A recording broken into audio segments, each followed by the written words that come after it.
It's Just Business with Steve Thomas and your host, Chris Larry.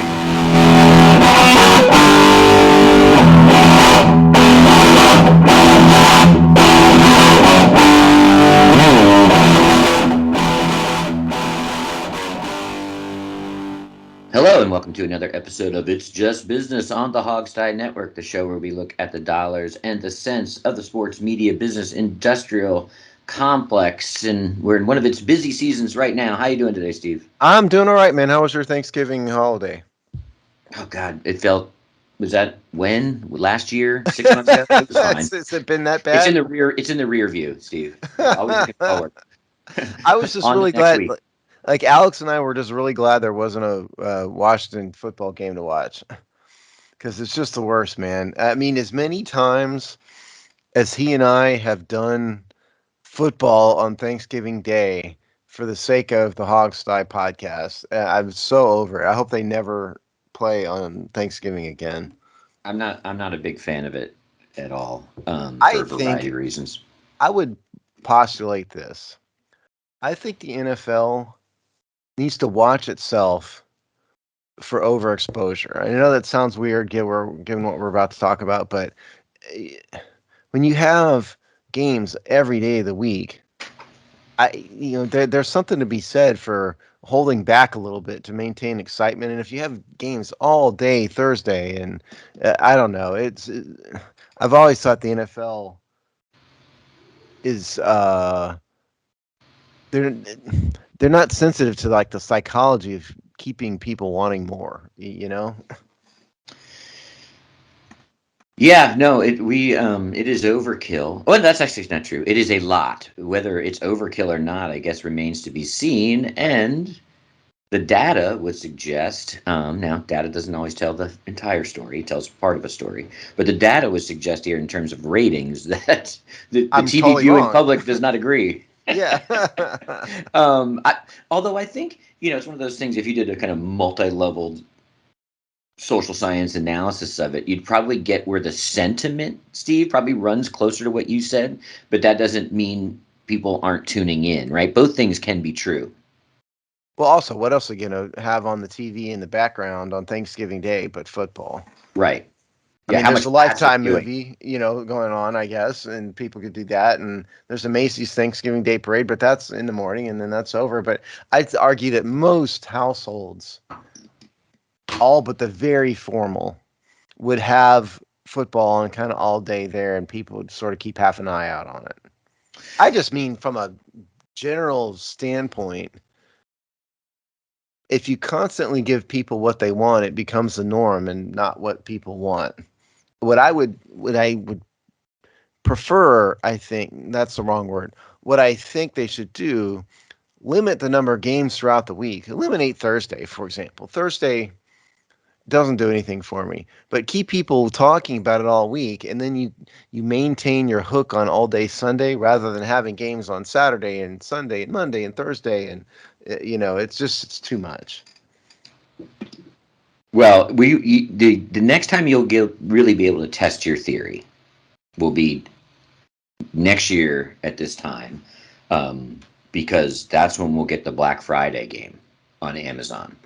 And so Yeah. we really will see, because then, because listen, I mean, and we haven't even said the actual news nugget here, but the Giants, Dallas Cowboys, 4 o'clock game, the mid game, late afternoon, middle game of the 3 game slate, was the highest rated regular season football game of all time, with I think something around 42 million people watching Yeah. at any one time. So wow. So that's empirical data right there, and it means that's not going away anytime soon. So they does the Friday game, the Black Friday game, does that tip the hat, right? At what point is it too much? And that is a kind of gluttonous move that might help us sort of see a little bit better where the interest is. Well, yeah, because throughout television history, it happens to everything. Even like MASH, by the end, was getting a little bit worn out. I don't think the ratings were quite as high. Not talking about the finale, which is the most watched TV program in history. Um, but like every show, kind of Frasier was on for 11 seasons, and it kind of gets worn out at the end, and so that's kind of what I'm fearing. Now, I think as to the 42 million, and by the way, that is in, for those of you who want to read this, an article in The Athletic called Giants Cowboys Thanksgiving Game Sets NFL Regular Season Record of 42 million viewers by Richard Deesh and staff. Um, Part of it is that you have the Cowboys, the most popular team in the country. Sorry, Washington fans, but it's true by a long shot. And then their opponent, the Giants, are good this year for the first time in several years. It's the New York, from New York, obviously. So big built-in fan base. So it's a bit of and obviously the Cowboys are good this year too. So it's a bit of a confluence of circumstances, I think, that would cause that game to get abnormally high viewership. I don't know if it's like the NFL's done anything special. It's just that game was a big game. Yeah, I agree. There's a lot of the fundamentals there would set that up. And many people were predicting this. This was not a shock. People were saying, No. be curious to see the ratings. I think this might be, in contention for one of the most watched regular season games of all time. So, like, none of this was unexpected. What I think, if you're the NFL, you're a little buoyed by was that it was a strong day overall. So it tells me a few things. One, you really have to be thoughtful about scheduling these games because it ended up all three games were competitive. All three games had stakes. The Bills Detroit game, I think, was actually probably the best football game of the day of the three. Yeah, it was. And it also set some records. I think it was the most. I think it was the most watched Lions 1 o'clock slot maybe ever, or I don't have all the facts right in front of me, but it did a very, very good number.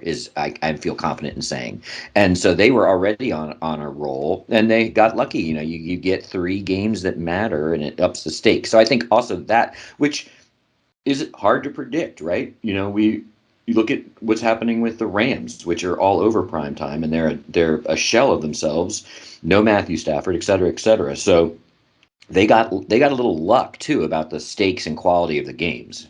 Oh, yeah. No, that's true. But this same athletic story mentions the ratings last year. Raiders, Cowboys, 40.8 million viewers. That was the Thanksgiving Day Cowboys game last year. Now, the Raiders aren't anything special. I don't think they're the worst. They were the worst team in the NFL last year, but they weren't good. And so you don't have that drop, but they still had 40.8 million dollars. Remember 2 years ago, we were doing stories on this show about why the NFL TV ratings were down and what was going on. Remember? Yeah. I mean, it just goes to show that it was just a blip on the radar scope.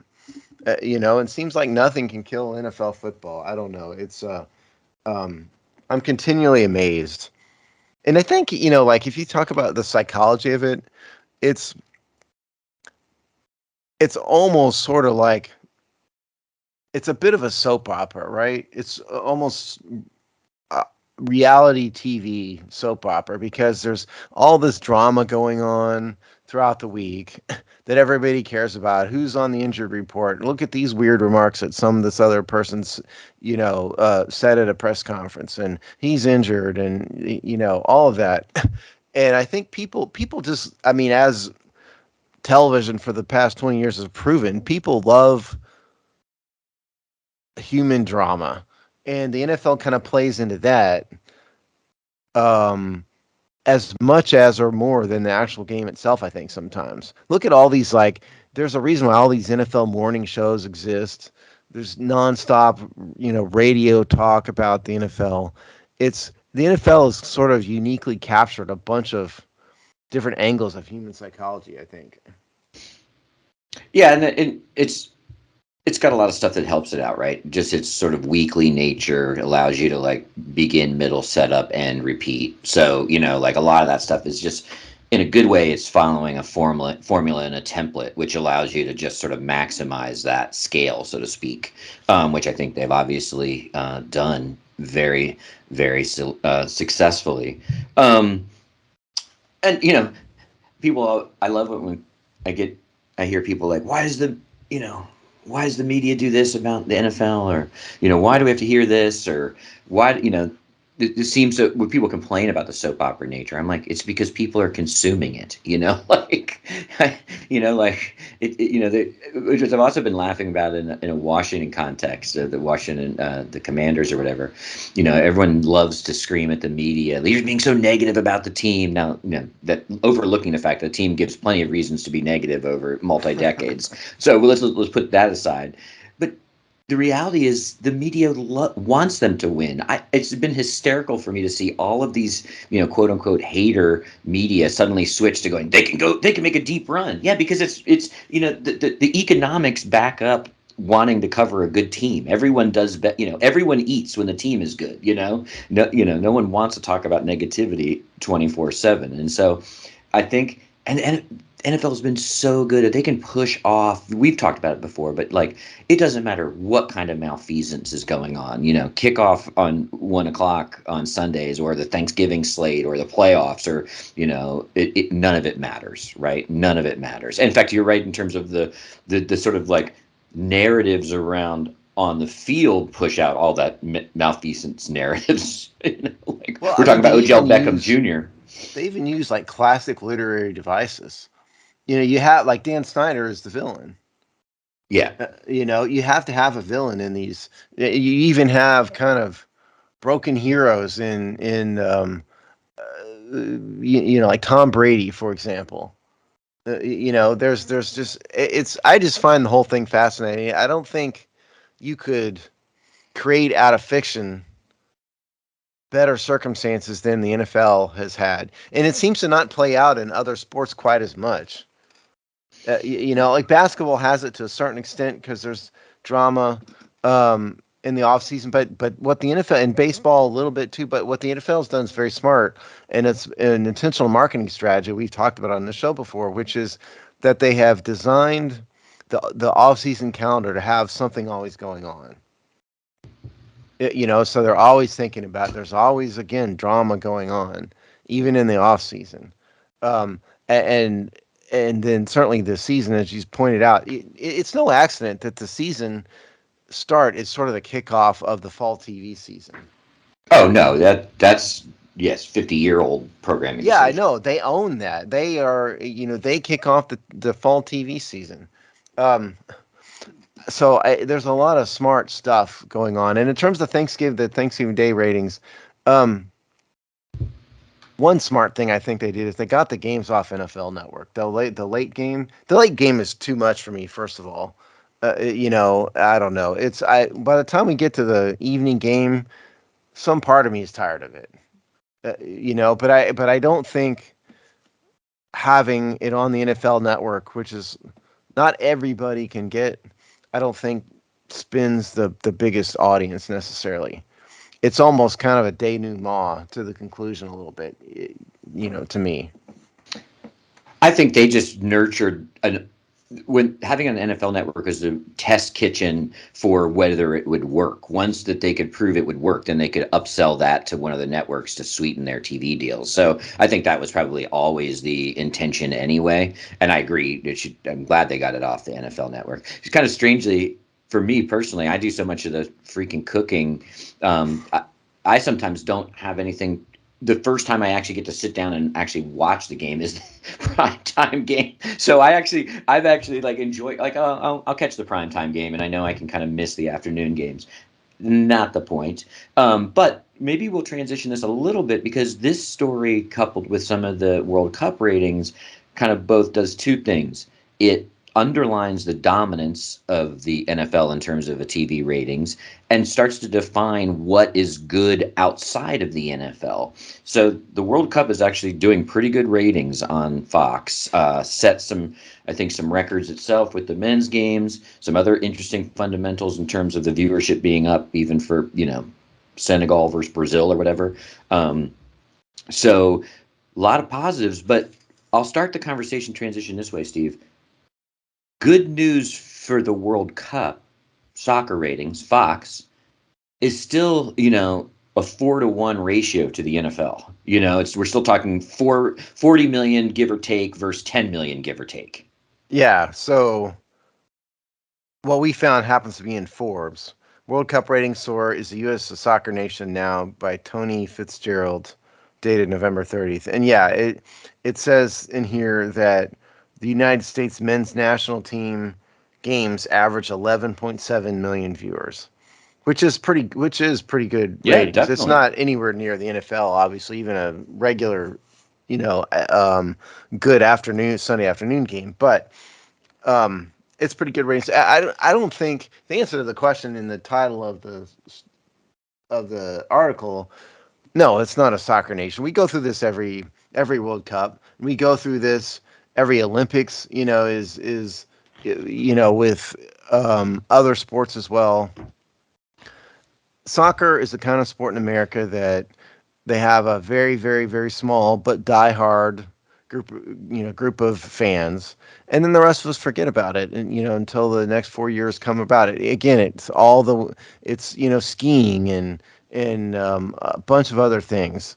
So I don't think the U.S. is becoming a soccer nation. It's no accident that the ratings were higher when the men's national team was the best team they'd had in several World Cups.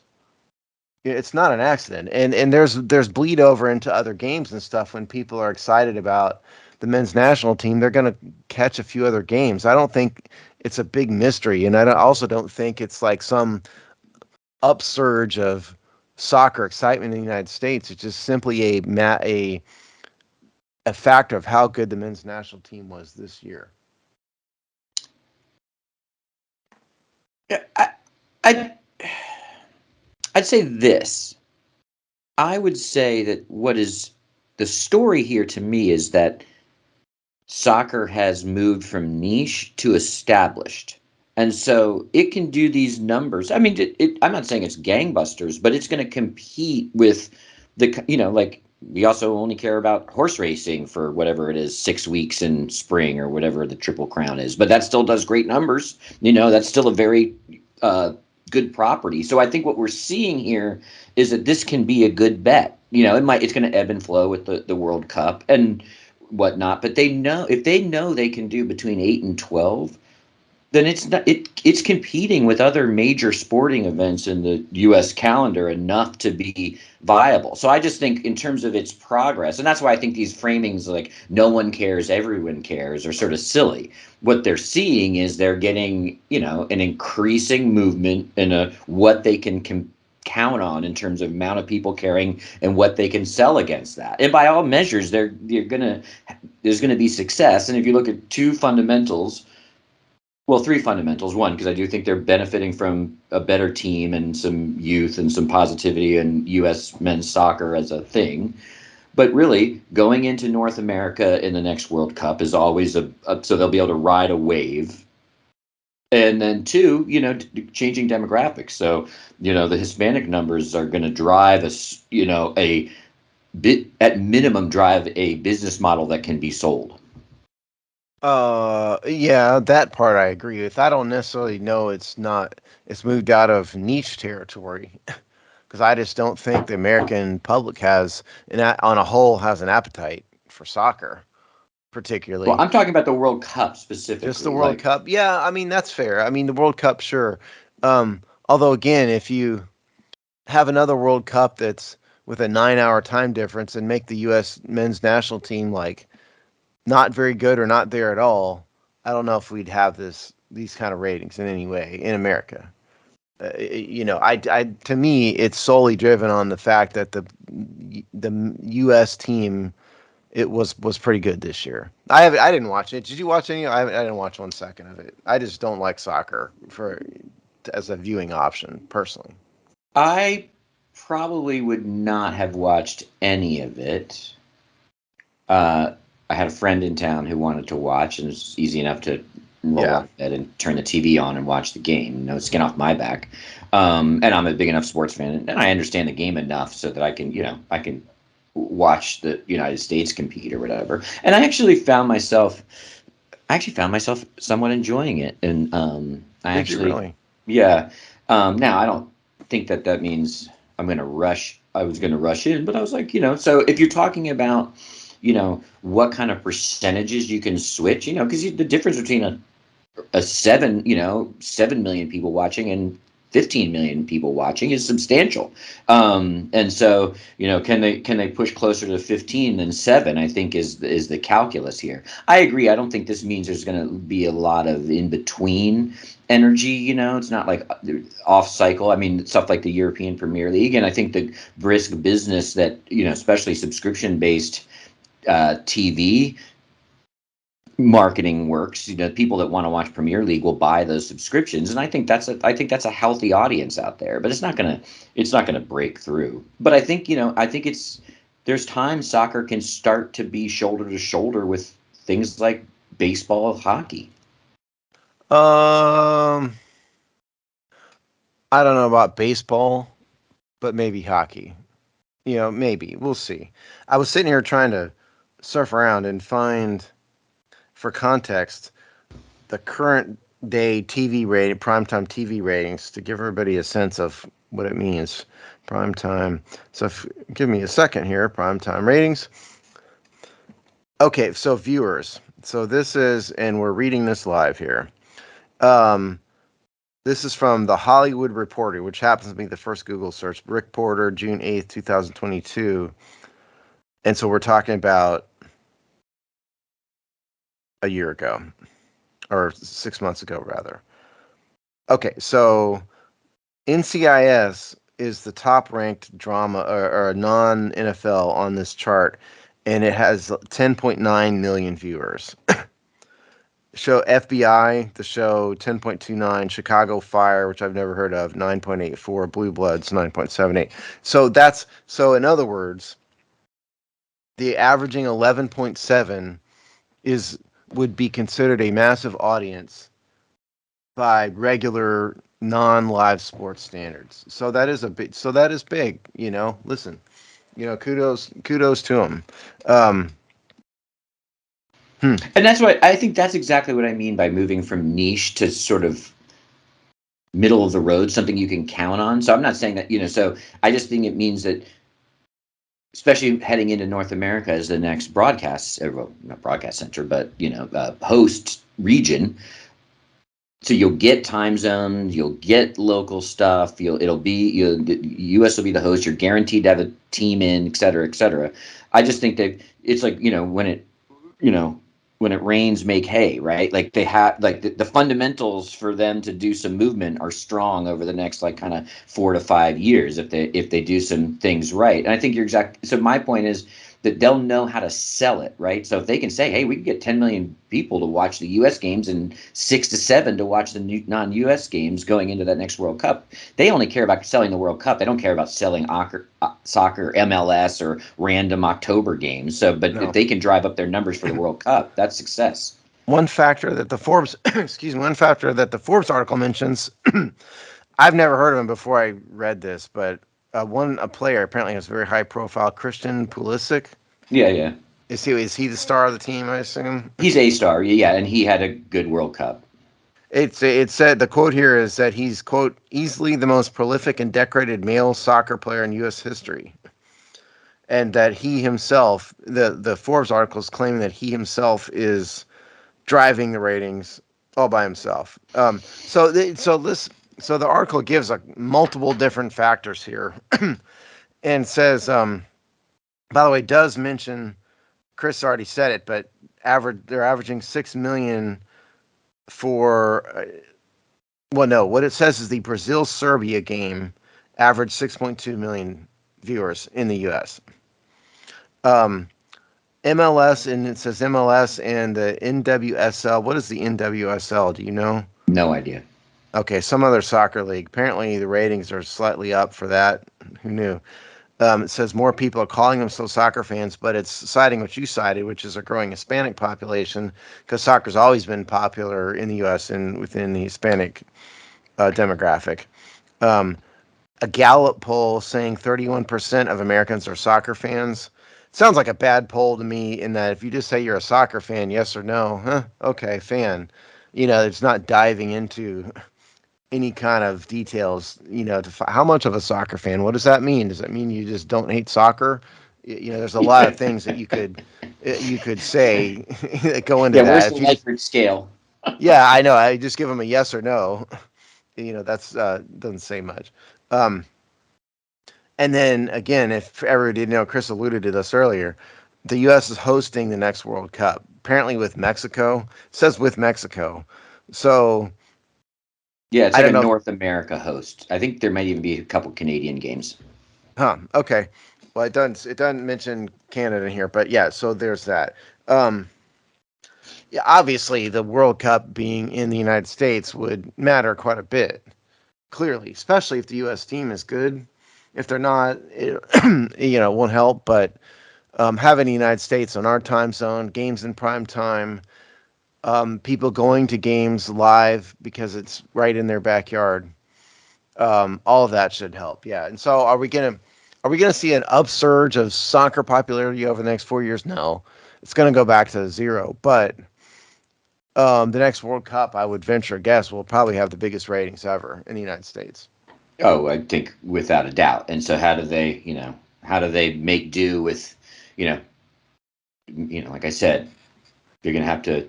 This is their time, right? So if they falter, then but they should be soaring. Well, here's something. So I'm assuming they played the World Cup in the fall because in fall and early winter, I guess we're still in the fall because it's in the Middle East, which happens to be very, very, very hot. So you don't want to play the World Cup in like July in the Middle East. But are they actually going to compete with the NFL next time? There's I the don't question. I don't think so, strictly because it's many NFL stadiums are going to be needed to host. Like there's games at the Raven Stadium, for example. They've already started to pick those venues. So I think they're, so to have the network of stadiums, because which I kind of think is a super smart idea and kind of get us out of the Qatar issues to some degree, is doing these by continent or by region.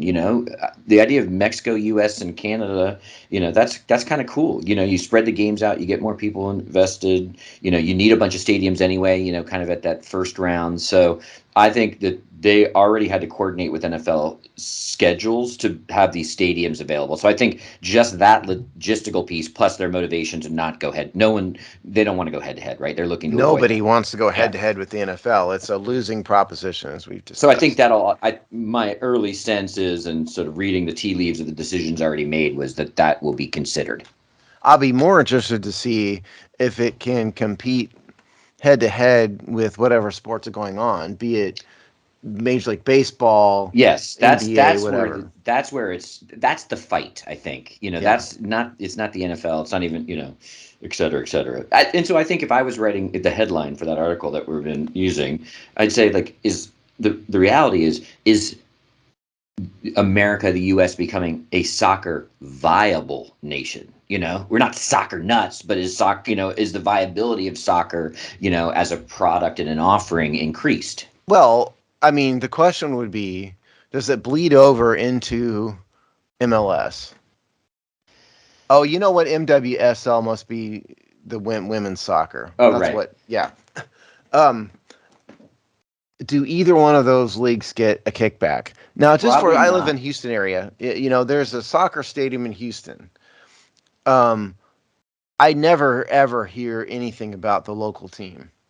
I granted I don't watch a lot of local news and it's not my thing, and I'm not interested in paying attention to news about the latest car wreck, on the freeway and all that. So I just ignore it. But I don't personally see any buzz at all, zero, with the local Houston area soccer. I couldn't even tell you what their name is. And that's not true. It might be the Dynamo. I think it's the Dynamo, but I hear nothing about it, and so I don't see any uptick at all.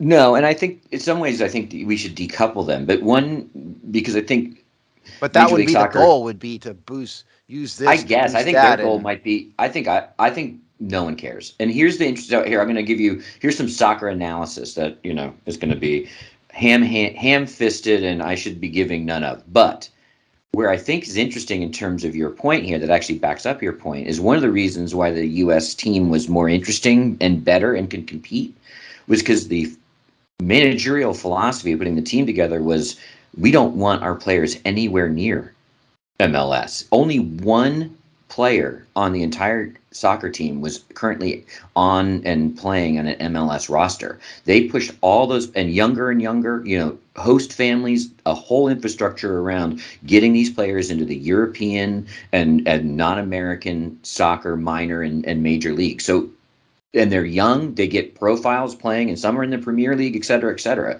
So our team got better and younger because we abandoned MLS as a thing, really, which I found pretty remarkable. So like we got better, more interesting, and in some places like uh, Huge or whatever, I can't say his name, because they had profiles in these other non-American pro leagues, which for player development and then sort of star development is a much better infrastructure than MLS. So my point is, American U.S. men's and probably women's soccer as a managing philosophy agrees with you, Steve. Yeah, I mean, look, the MLS is the German football league to the NFL. Yeah. For those of you who don't, and I don't pretend to be a soccer expert. I don't like soccer, watching soccer, but the MLS is nowhere near the talent level, the competitiveness, the ratings, the excitement. Nothing about MLS is remotely in the neighborhood of Premier League, and so I wasn't aware that the team had done that, Chris. But to the extent they have, that's clearly the smart thing to do. Better players, higher profile players, all of that. That's yeah. So that's a good move on their part. They should feel the need to be stuck with MLS players simply because it's the United States. I guess that's what you're saying. Yeah, and if you're 16 or 17 and you're on a trajectory of being probably able to compete at that level or at least have your talent develop towards that as a goal, they're basically saying we'll put you up in France and here's your foster family or we can your family can your nuclear family can join you over there and they're just getting these kids out into where it matters. Yeah. And in terms of the MWSL, I can, in all honesty, say I was not aware that that league existed before. It just occurred to me that that's what the W meant in that acronym. you know, I don't know how I don't know how economically something like that survives. I really don't. I mean, how do you, presumably the salaries are very, very low. I mean, and that's what the U.S. women's national team lawsuit was all about. That, and don't get me started on that, the stupidity of that lawsuit. But I don't know how that league survives. I really don't. I mean, who's watching it? Who's going? Who's paying? Who's going to those games? How many? It amazes me. Yeah, I can't say I knew it existed either. But one thing that we know exists, although it's still a relative newcomer in the sports landscape, but getting bigger and stronger, is the college men's, I guess it's college football championship game, which we now have news is moving to what, a 12 team playoff as of next year? No, or 2024. It's 2024. First of all, thank God. I have been in favor of this for years. We've talked about these various possibilities, I don't know, a year ago, I think, something like that on this show. So the story and what this is in other places. And by the way, my friend Rob is the one who sent this to me. So thanks to him for sending this to me. Um, CBSSports.com. College football playoff makes official 12-team expansion beginning in 2024-25 season by David Cobb, dated December 1st. So that's the reference. But the general gist of it here is that in the 2024-25 season, so that would be 2 years, 2 seasons from now, not next year, the year after that, 12-team playoff with 4 buys. And so the bottom 8 teams play in week 1, and then there's a regular tournament style going forward between then the remaining 8 teams. The games are going to apparently be, this is not totally clear yet, either home games or they're going to have some pre-chosen sites. The logistics I guess, have not been ironed out yet. The schedule is going to be that the quarterfinals, Peach Bowl, Fiesta Bowl, Rose Bowl, Sugar Bowl, and then it will go to Cotton Bowl, Orange Bowl, Rose Bowl, Sugar Bowl. The hang up in all of this has been the Rose Bowl, because the Rose Bowl is the most stodgy and the most um, tied and married to history of all these bowl games. They love their New Year's Day at 4 o'clock um, time slot that they've always had. They love their Pac-10, Big Ten. Apparently, I didn't realize this, but apparently, um, they want the 4 or 5 o'clock time slot because the sunset. And then there's a great this column mentions there's a great classic TV shot of the sunset over the stadium, and it's a visual, and they love it. So once the whole hang up in announcing this was the Rose Bowl, and the other thing was had to wait for the ESPN TV contracts to run on some of these bowl games. So those two things were the hiccup.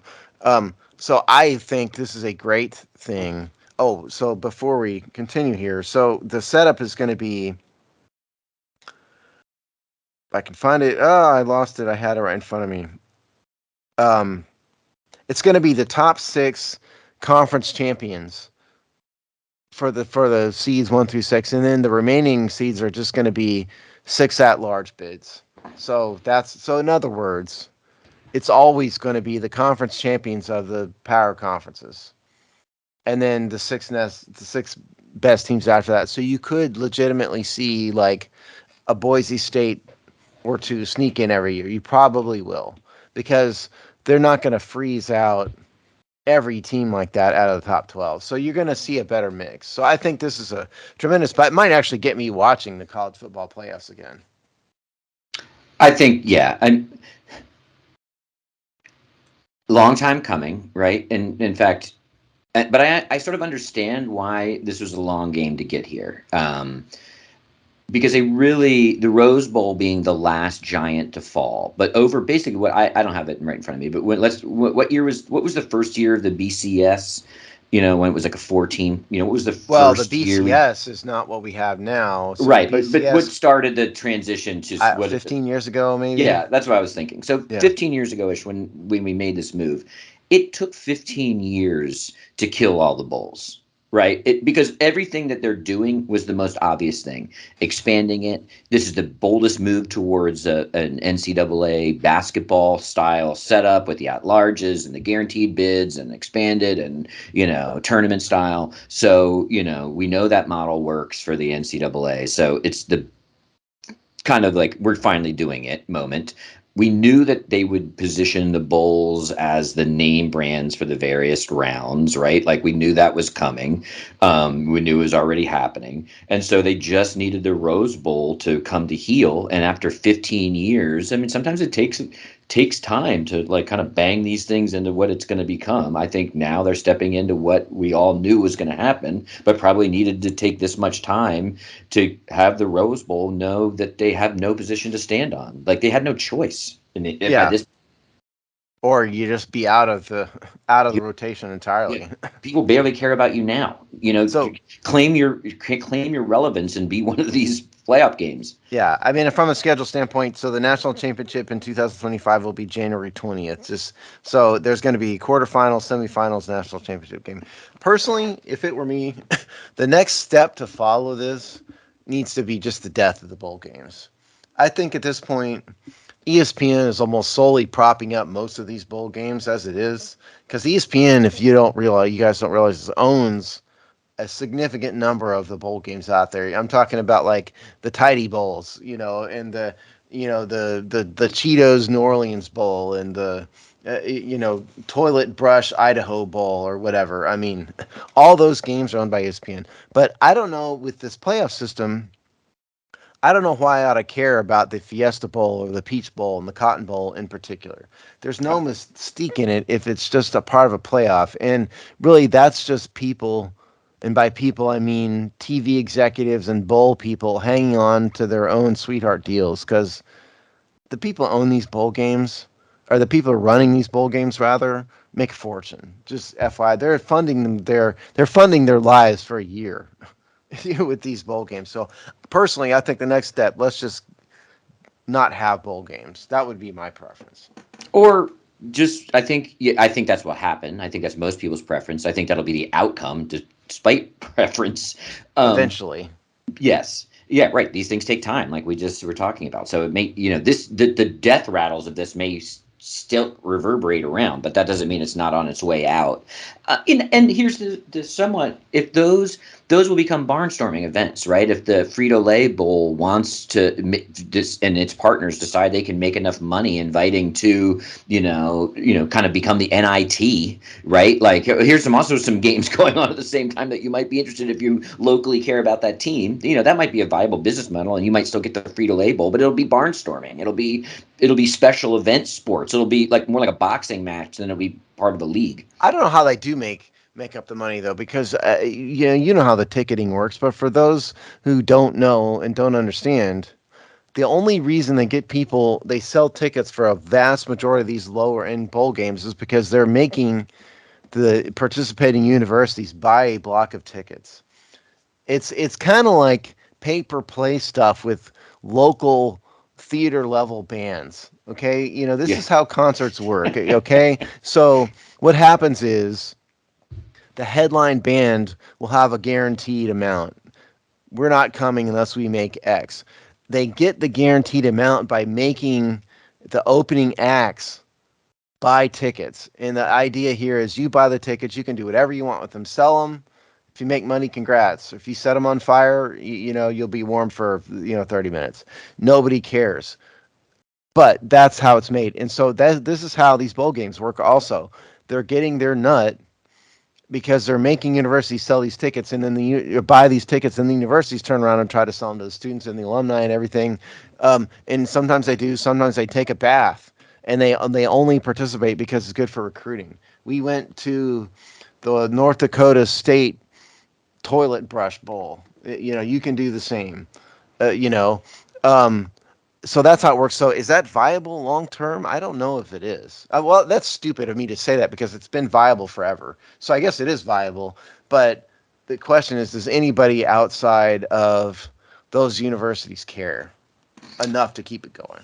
Someone will be doing the P&L analysis, right? At some point, Oh, yeah, like, absolutely. Yeah. this is a guaranteed revenue. We know we spend this much, we get this much. Is that tenable? One interesting factor here, which would be interesting to watch, is, so many of these regional sports networks around these smaller, that's been a big push too, to have all these like conference based sports. Yeah. They need content. So not at the level of like these huge TV contracts, but I wonder if all these regional and conference based ones, they just start to, pay to, they become part of that financial model because they need content. They're willing to pay to have those barnstorming games on to some degree.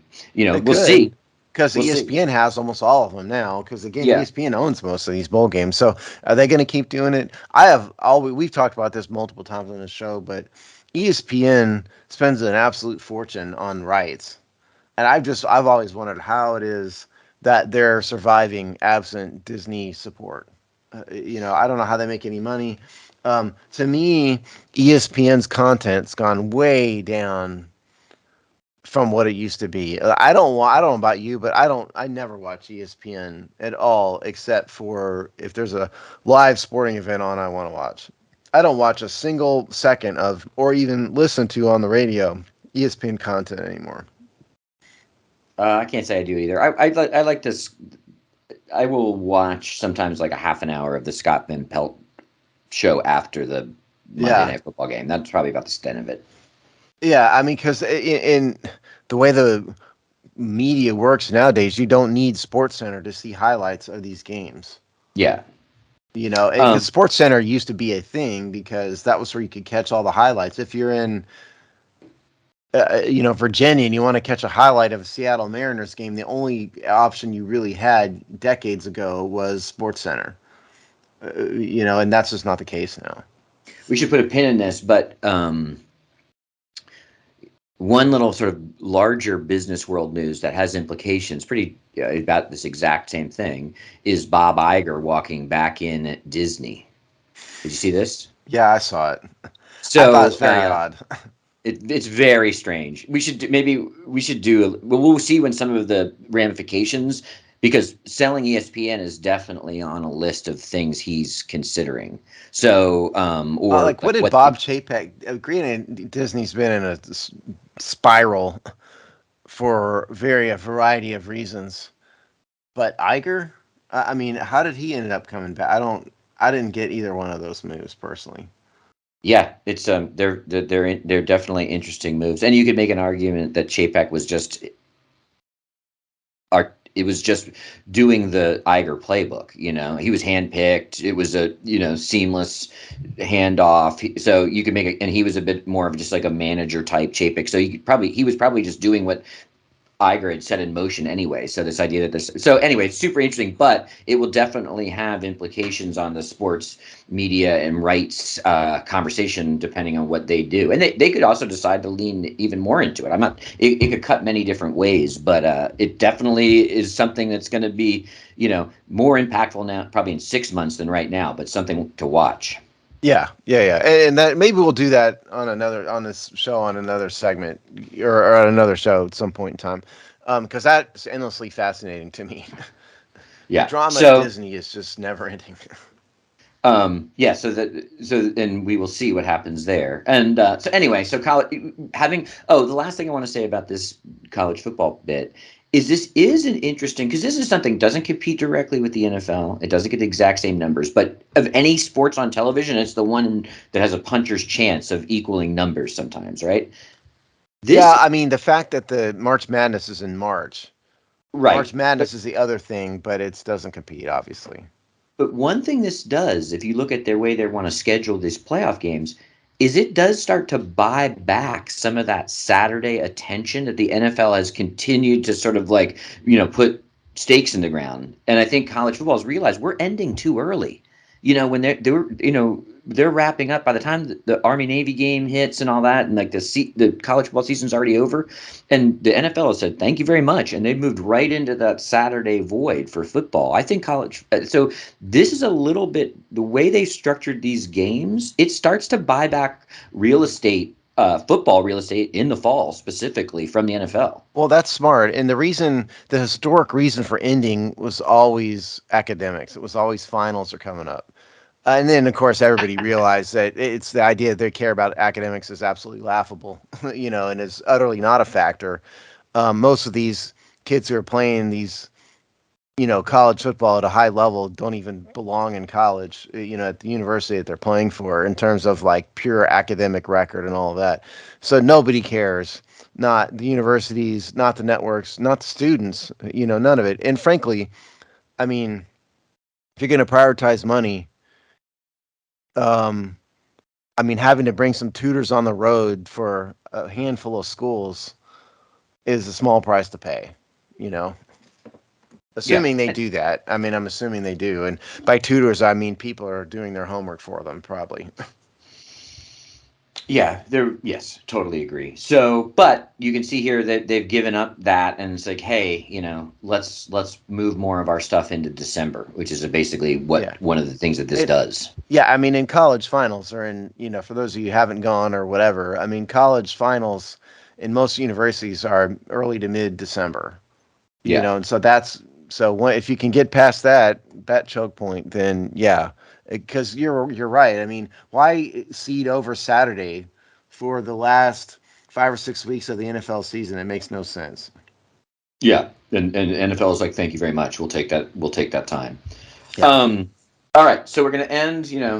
Our last story is we had some, the myth, but not the myth. I guess the legend, the folklore of Phil versus Tiger, in the world of popular golf for what the last 20 years ish, something like that.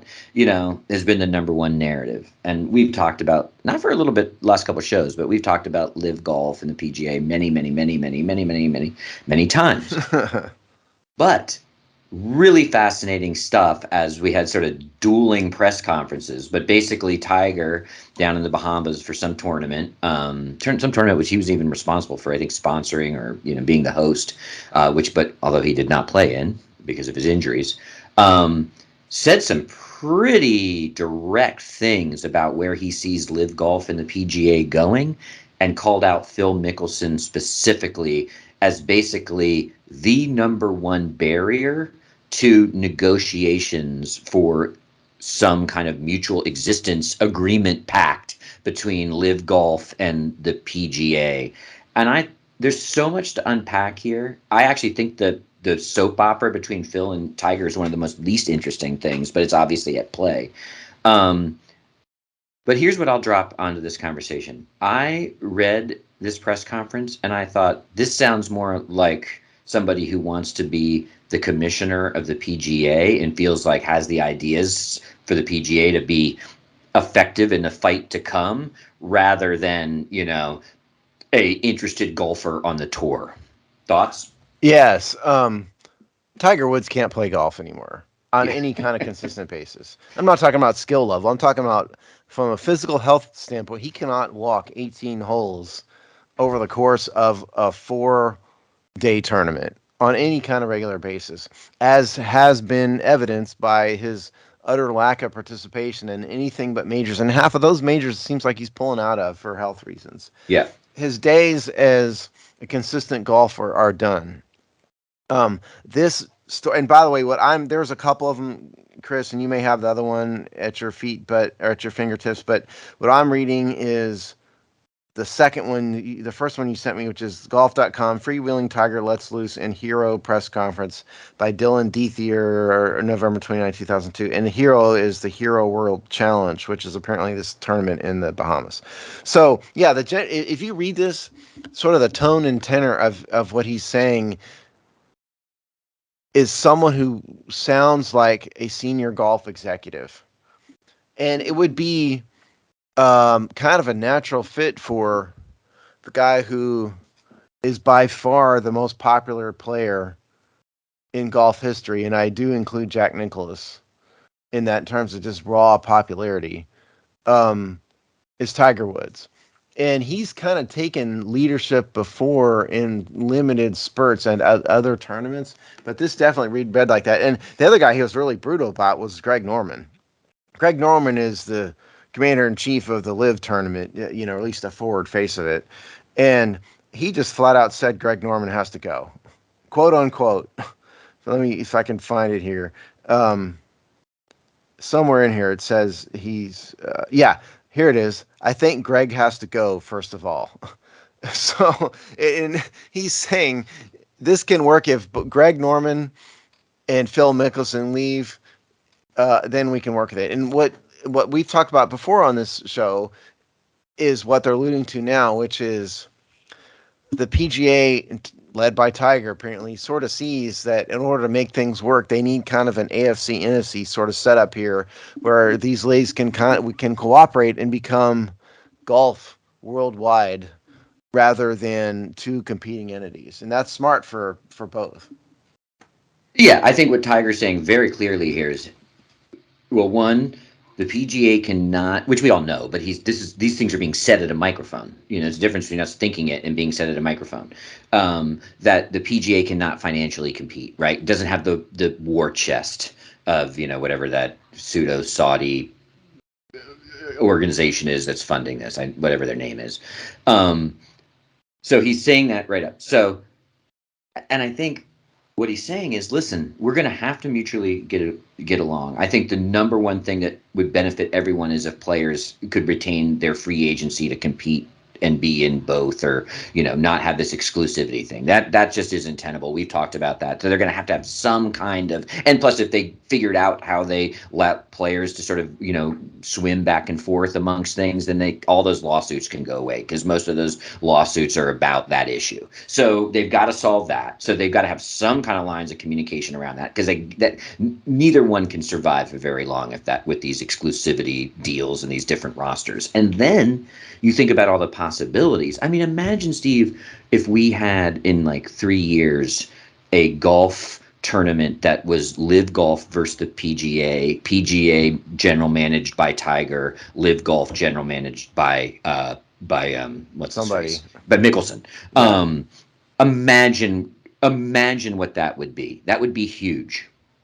Yeah, and before I forget, the financier behind LIV Golf is something called the Saudi Public Right. Investment Fund, which is, it sounds sort of like the hedge fund for the Saudi royal family. Yeah. That's who it is. But yeah, no, think golf world championship. They can move it all around the globe. Every year. Um, because it's weird because I don't think either one of these leagues at the end of the day can coexist without the other. No. Because the PGA has lost a significant number of talent, a number of its top talent. They've lost most of their top talent, and so the U.S. Open and the Masters and everything isn't the same with all that talent. LIV Golf is not getting any traction whatsoever in the United States. It's not a thing. It's not on. If it's on TV somewhere, I've not even seen it advertised.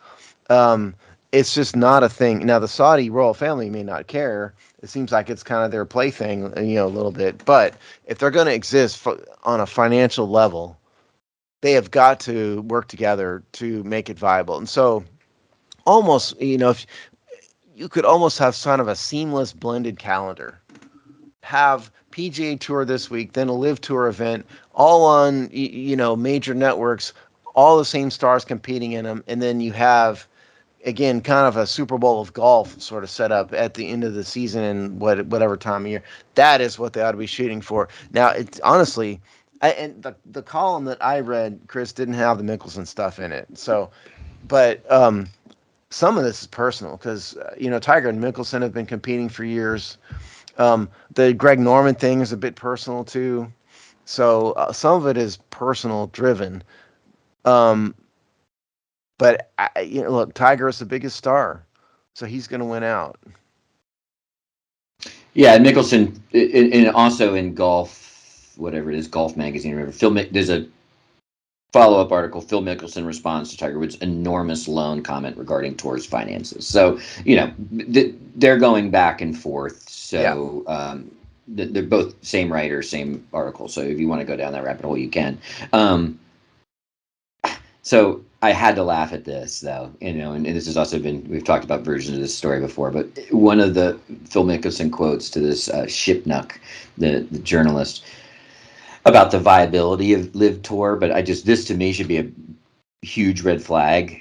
The tour is sitting on multiple $billion worth of NFTs. They are sitting on hundreds of millions of dollars worth of digital content we could be using for our social media feeds. The players need to own all of that. We played those shots, blah, blah, blah, blah, blah. So, when you're talking about, now I understand, player owned IP and stuff, there's some interesting things there, but he's too stupid to know.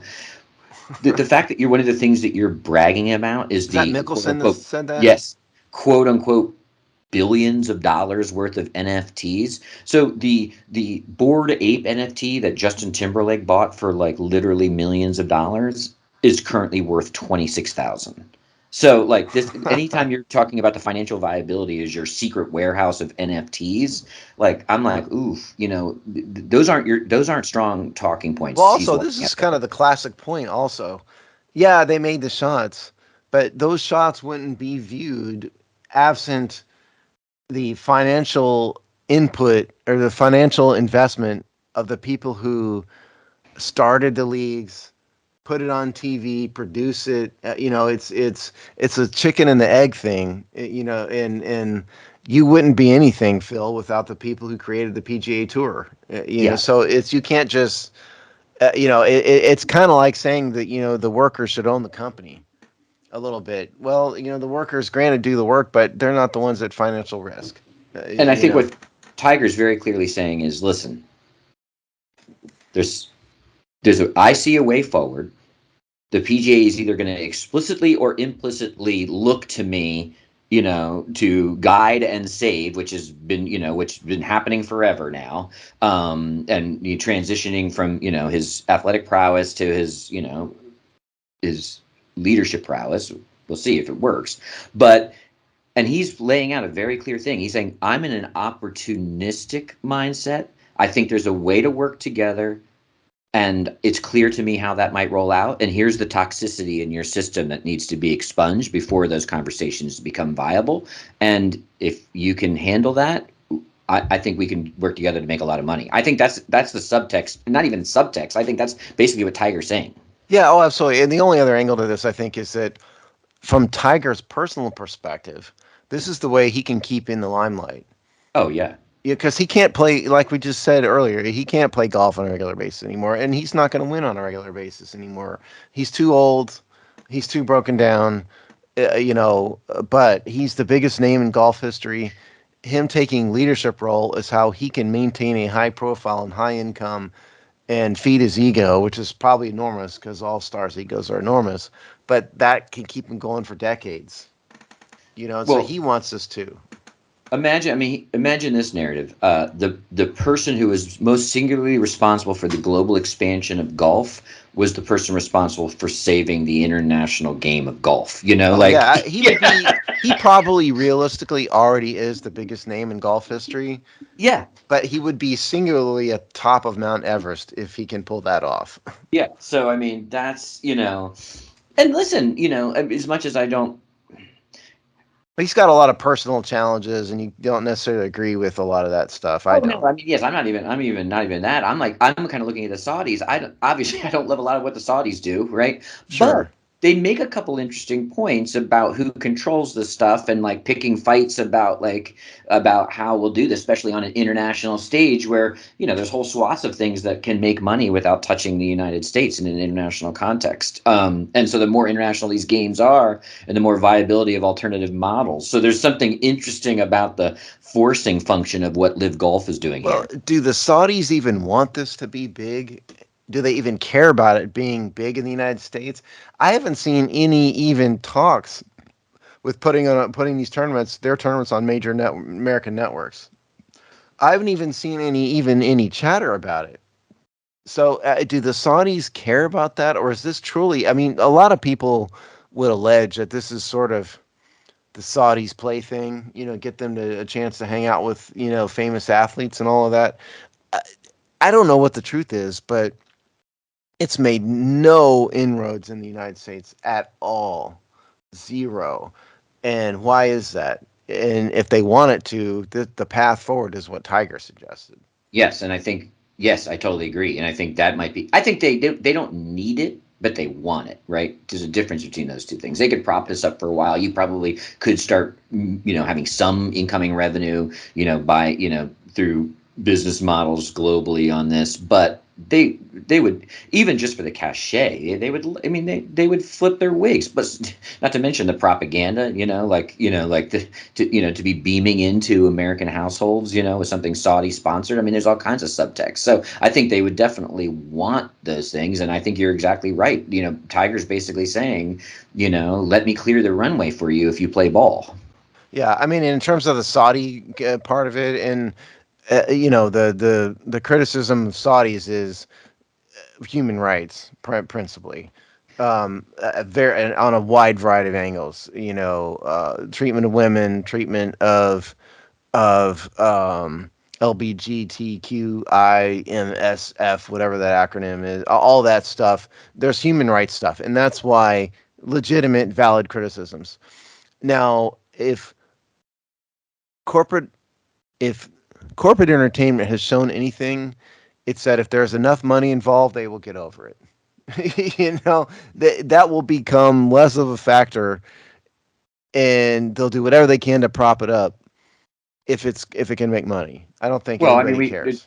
yes, and this World Cup in Qatar and the Chinese or the Summer Olympics in China, you don't there you got the two last biggest international stage sporting events, have Yeah. built condominiums right in the middle of this issue and have shown that they'll be very willing to build more condominiums. So, like, all kinds of migrant workers, all kinds of like borderline, like where are thousands of bodies in both situations, like the exploitation of migrant workers, exploitation of, domestic workers, the whole movements of communities and towns, et cetera, et cetera. I mean, this is stuff that and no one seems to care. So, like, it's not even coming trend. It literally is happening as we talk right now. Right. So if there's money to be had, people will get over the Saudi connection. Yeah, And these totally. tournaments are all we're talking about is financing by the Saudis. We're not even talking about having tournaments in Saudi Arabia and all that. Maybe there will someday, but that's not what we're even talking about. So there will be a small subset of the public out there who will continue to be opposed to it, and that's fair enough. That's their right. but that's going to be in the minority. Yeah. I mean, imagine the global, in the United States, we talked about the kind of like uniqueness of something like the World Cup, and can you count on that every 4 years, and what kind of numbers it does, and what kind of how much can you sell ads for, et cetera, et cetera, et cetera. But like I said, imagine an international best of golf tournament that crowned the winning league or whatever. It would be huge. So Yep. we'll see. So I'm predicting that for 2027. Okay, 2027. I'm gonna say they make. I don't think the PGA is going to keep being viable if they keep losing talent. So I'm going to say this gets done early. I'm going to say 2026. All right. Well, there we go. Steve, I know that you're not necessarily as emotionally invested, but you're much happier talking about wins than losses, I assume. Oh, not really. No, I enjoy babbling about football, but certainly all my other Hogstye peers are happier talking about wins and losses, and we do that once a week now on the Hogstye show. It's released on every Thursday. Rick Snyder's show, Seasons of Discontent, which he made a funny comment on the last week's show. He said maybe we have to start calling this Seasons of Content. That is 2 times a week during the season and on the occasional off-season show. And then we have all of our regular written content, so please check it out. All right. We will see you in 2 weeks.